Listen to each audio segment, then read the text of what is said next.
فن فاكت إنه في ناس وهو إشي جيني لما يطلعوا على الضوء الساطع وبعطسوا. بتعرفوا ليش إحنا بنعطس؟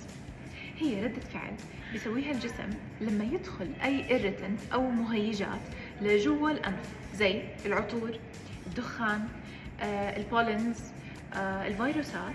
بيروحوا هدول الإيريتنتس بيهيجوا النهايات العصبية الموجودين جوا الأنف، فبيروحوا يبعثوا رسالة لجذع الدماغ أو البرين ستيم إنه يعمل ردة فعل قوية اللي هي العطسة عشان يطلع أي شيء موجود جوا الأنف. وبس، سلامتكم.